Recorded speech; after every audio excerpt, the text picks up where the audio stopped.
We've been sneaking up on this question all over the place. Let me ask the big, ridiculous question. What is the meaning of life? Wow. Um, the meaning of life. Yeah, I don't know. I mean, I've never really understood that question. When you say meaning crisis, Mm-hmm. you're saying that there is a search for a kind of experience that's could be described as fulfillment, as like the aha moment of just like joy, and maybe when you see something beautiful, or maybe you have created something beautiful, that experience that you get, it feels like it all makes sense. Mm-hmm. So Mm-hmm. some of that is just chemicals coming together in your mind and all those Sure. kinds of things. But it seems like we're building a sophisticated collective intelligence that's providing meaning in all kinds of ways to its members, and it there's a theme to that meaning. So for a lot of history, I think faith played an important role. Mm-hmm. Faith in God, sort of religion. I think technology in the modern era is kind of serving a little bit of a source of meaning for people, like innovation of different kinds. Mm-hmm.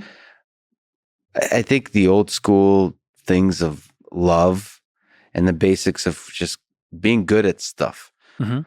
But you were a physicist, so there's a desire to say, okay, yeah, but these seem to be like symptoms of something deeper. Right. Like Yeah. That why? little m Why? meaning. What's capital M meaning? Yeah, what's Right. capital M meaning? Why are we reaching for order when there's excess of energy? I don't know if I can answer the why.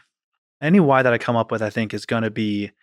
Um, I'd have to think about that a little more. Maybe get back to you on that. But I will say this: we do look at the world through a traditional. I think most people look at the world through what I would say is a subject-object kind of metaphysical lens. That we have our own subjectivity, and then there's all of these object things that are not us. So I'm me, and these things are not me, right? And I'm interacting with them. I'm doing things to them. But a different view of the world that looks at it as much more connected, that realizes, oh, I'm really quite embedded in a soup of other things, and I'm simply almost like a standing wave pattern of different things, right? Um, so when you look at the world in that kind of connected sense, I've recently taken a shine to this particular thought experiment, which is, what if it was the case that everything that we touch with our hands, that we pay attention to, that we actually give intimacy to, what if there's actually, all the mumbo jumbo, like, you know, people with the magnetic healing crystals and all this other kind of stuff and quantum energy stuff. What if that was a thing? What if when your hand touches an object, when you really look at something and you concentrate and you focus on it and you really give it attention, you actually give it, there is some physical residue of something, a part of you, a bit of your life force that goes into it. Okay. Now, this is, of course, completely mumbo jumbo stuff. This is not like, I don't actually think this is real, but let's do the thought experiment. What if it was? What if there actually was some quantum magnetic crystal and, energy field thing that just by touching this can has changed a little bit somehow? And it's not much unless you put a lot into it and you touch it all the time, like your phone, right?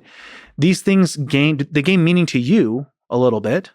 But what if there's something that technical objects, the phone is a technical object. It does not really receive attention or intimacy and then allow itself to be transformed by it. But if it's a piece of wood, if it's the handle of a knife that your mother used for 20 years to make dinner for you, right?